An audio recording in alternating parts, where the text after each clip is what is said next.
Alright, I'll be honest, I don't know too much about Zelda, but I do know that it's incredibly popular, and some people think it's the goodest game ever made.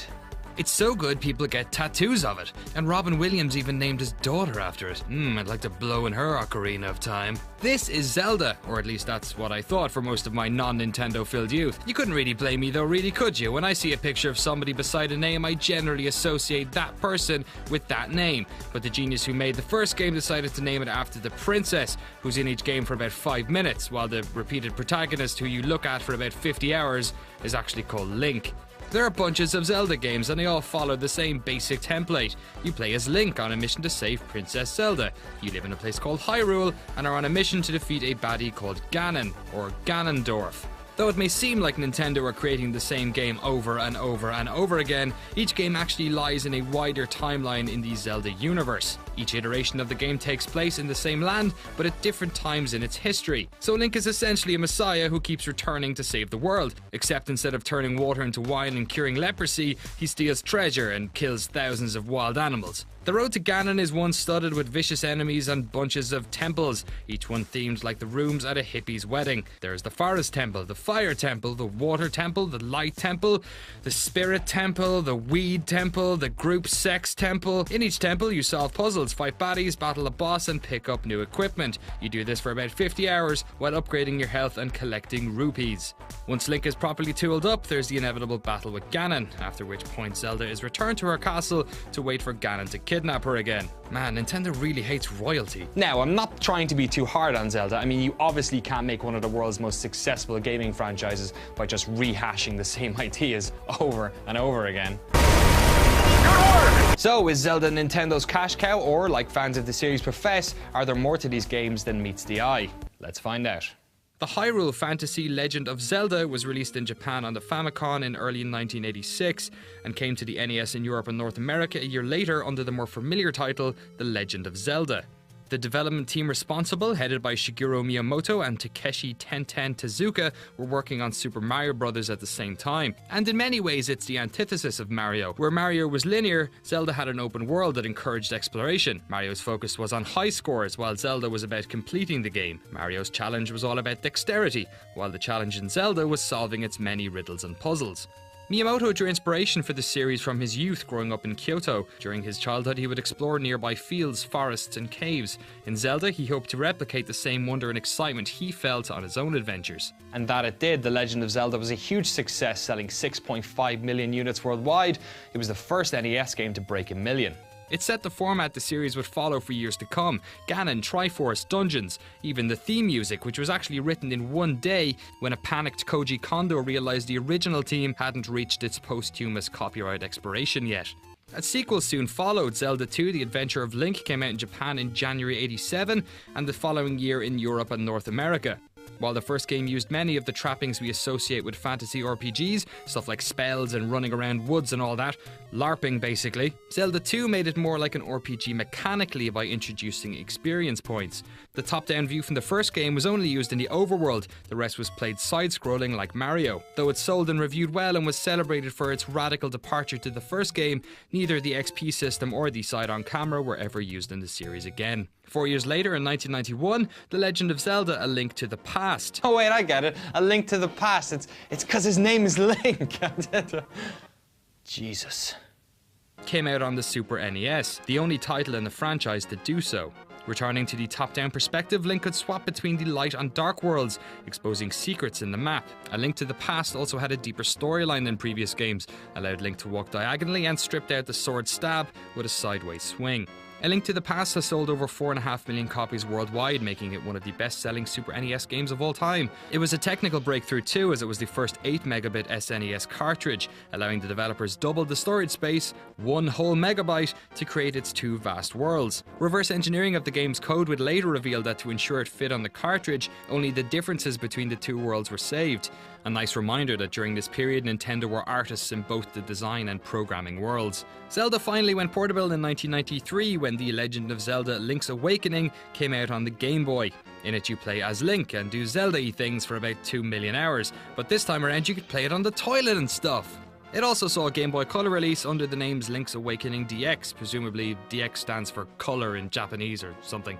It had extra features like, well, colour and a camera shop where you could collect and print 12 photographs using arguably the most hilarious peripheral of all time, the Game Boy printer. A completely useless piece of technology, ironically, unless you actually had been playing on the toilet for an extended period of time and had run out of paper. Around this time, Nintendo were experimenting with high-memory compact disc technology. A partnership with Sony to create a CD add-on for the SNES was cancelled, a decision that would eventually lead to Sony creating a console of their very own. Nintendo would go on to sign a deal with Sony's rivals Philips, but that also hit rocky waters and eventually fell through. During the messy breakup, Nintendo agreed to allow Philips to release 3 Zelda titles on their CDI console. These games, Link, the Faces of Evil, Zelda, the Wand of Gamelon, and Zelda's Adventures, are often referred to as the Dark Triforce, not because they took the series in a gritty new direction, but because all 3 of them were utter bollocks. Great! I can't wait to bomb some Dodongos! Still though, not as bad as that goddamn cartoon series.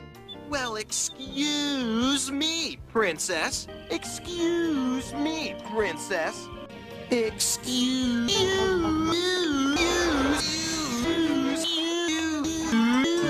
me, princess. Wow. Excuse. The series took a hiatus for a couple of years, but as 2D turned into 3D, so too did Link. The Legend of Zelda Ocarina of Time was released in 1998 on the... It stayed true to the trappings of the original game. You still played as Link, running around killing things and collecting treasure, but instead of 2 dimensions, it had 3. Lock-on Z targeting ensured that fighting was fun and the game was still easy to control. The game was divided into 2 periods, one where you played as child Link and another where he's all grown up. As a child, Link could get into small holes, but adult Link could wield larger weapons. At a certain point in the game, you can swap between the 2, not unlike the original Light and Dark worlds from A Link to the Past. It was also the first game to introduce Link's trusty steed, Epona, who you could ride around Hyrule as long as you learned her song while Link was a child. You used an ocarina, a sort of tiny mouth organ, to play a number of magical tunes, which could do things like change day into night, summon Epona and whatnot. The immense popularity of the game resulted in legions of kids racing out to buy their very own ocarinas, which in turn led to thousands of embarrassing YouTube videos and the instrument's highest ever ranking in the Global League of Wind Instruments. As it happens, Ocarina is also the most important piece in the chronology of the series. Until recently, the order of the games and their connections was mostly a mystery, but when the Hyrule Historia book was released in Japan in 2011, it was revealed that Ocarina's events were responsible for splitting the series' timeline into 3 branches. After Ganondorf's defeat, Princess Zelda sends Link back in time to his youth, thus splitting the timeline. The child timeline that Link is sent back to is where Majora's Mask, Twilight Princess and Four Swords adventures take place. The original timeline, as it were, the adult's timeline, is where the Wind Waker, Phantom Hourglass and Spirit tracks happen. But another timeline in which Ganondorf defeated Link at the end of Ocarina also exists. This is known as the Downfall timeline and is the branch in which A Link to the Past, Link's Awakening, The Legend of Zelda and The Adventure of Link take place. Ocarina is remembered as one of the best video games of all time. It's still adored by fans the world over today and was critically praised across the board. In 2006, Nintendo Power named it as the best game ever released on a Nintendo console, and it garnered the first ever 40 out of 40 score in Famitsu. In November 2000, Majora's Mask was released using the same 3D engine as Ocarina. The game comes across as a sort of a mashup between Groundhog Day and Melancholia, so Melon Day. It takes place on Termina, a land parallel to Hyrule, where a large moon is slowly descending on the planet. You play during an ever-repeating 3-day cycle, which takes around 55 minutes in real time, counting down to the moon's deep impact. The player can transport back to the morning of the first day by playing the Song of Time on his trusty ocarina, saving the player's progress and collected inventory. Link can switch between different species by using a variety of masks, giving him new abilities and different reactions from NPCs. Majora's Mask is considered to be the darkest of the Zelda games, and some hardcore fans have even taken it upon themselves to create a trailer in an effort to convince Nintendo to HDify it. After the success of the Link returned to the handheld world the following year. Oracle of Seasons and Oracle of Ages were developed by Flagship and released simultaneously for the Game Boy Color. They had a pretty amazing feature where after one of them was completed, you unlocked a password that allowed the other game to be played as a sequel. They were originally planned to be developed as a trilogy, but the third game, The Legend of Zelda Mystical Seed of Courage, was dropped after system linking 3 games proved too difficult. A year later, a modified version of Link to the Past was bundled alongside a multiplayer-only game called Four Swords for release on the Game Boy Advance. This was the first of 3 games in the Four Swords sub-series of games. In 2004, Four Swords Adventures brought the multiplayer gameplay to the Nintendo GameCube. It had a single-player campaign that could be played with a regular controller, but multiplayer required each player to connect a Game Boy Advance to the console using a system link cable. And then a year later, a third game, The Legend of Zelda Minish Cap, came out on the Game Boy Advance. Late 2001 saw the release of the Nintendo GameCube, and just over a year later, Zelda turned up to the party. The Wind Waker takes place across multiple islands scattered across a vast ocean. Though the striking cel-shaded aesthetic makes it stand out from the series, mechanically Wind Waker played very similarly to Ocarina and Majora's Mask. Link uses his sword and shield, bow and arrow, bombs, boomerang and grappling hook to explore multiple dungeons and defeat bosses. You travelled around the world using a boat and a baton known as the Wind Waker, which helped Link control the direction you travelled across the wonderfully vast oceans. As it happens, Wind Waker was actually the first Zelda game I ever played, and though I did miss out on the wonder of the early games, I have lots of fond memories of sailing from island to island in search of adventure. Though the next Zelda game also came out on the GameCube, Twilight Princess will be remembered as the must-have launch title for the Nintendo Wii. Once again, it controlled similarly to its 3D predecessors, but its realistic aesthetic and Wii-enabled motion controls made it feel like a much more modern game. The game had echoes of A Link to the Past, as you could enter a parallel world called the Twilight Realm, where Link could turn into a wolf. Huh. Can't believe I never noticed that before. I wonder if there's a level where you can rip Bella's clothes off. A spin-off designed to help Nintendo sell a lump of plastic, Link's Crossbow Training, came out in November 19, 2007, starting a revolution that would eventually lead to the great video game Crossbow Apocalypse that destroyed the industry in late 2012. In 2007, Link made his debut appearance on the Nintendo DS in The Legend of Zelda Phantom Hourglass, which used the aesthetic style and many of the gameplay mechanics from Wind Waker. 2 years later, a sequel, Spirit Tracks, saw Link swap out the boat for a set of train tracks. Both are wonderful games and well worth grabbing. On the other hand, Tingle, this little leprechaun-ass looking thing that first appeared in Majora's Mask, launched a few DS games of his own. Sadly though, Tingle's Balloon Fight DS and colour-changing Tingle's Love Balloon Trip were only released in Japan. All's not lost though, the latest handheld in the series is a wonderful homage to one of the greatest games of all time. The Legend of Zelda Ocarina of Time 3D came out on the 3DS in 2011 and is really quite superb.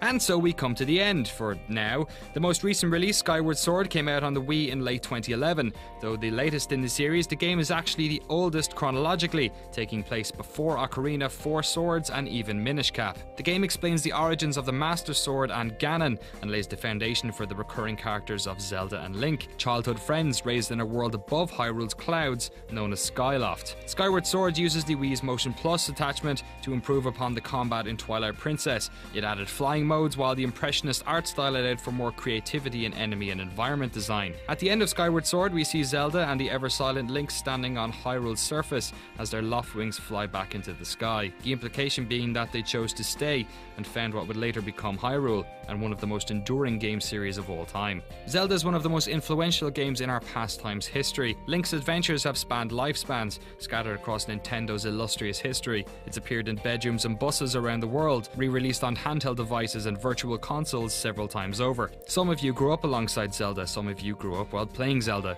and perhaps some of your kids will do the same. In an age of sequels and re-releases, it's easy to be cynical about Zelda, but unlike the blockbuster rehashes we've become sadly used to in recent years, Zelda reintroduces something that never gets old: adventure. A little boy standing on the edge of a vast world, full of promise and possibilities, and I think that's a feeling all of us can remember.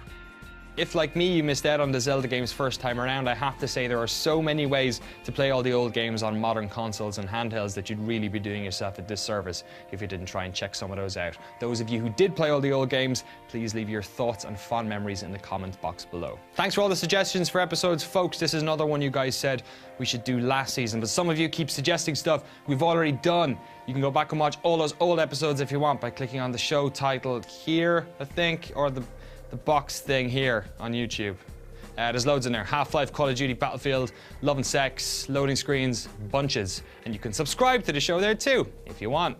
Next week, we're going to take a look at some of my favourite childhood games as we dive into a genre that's been making something of a comeback in recent years.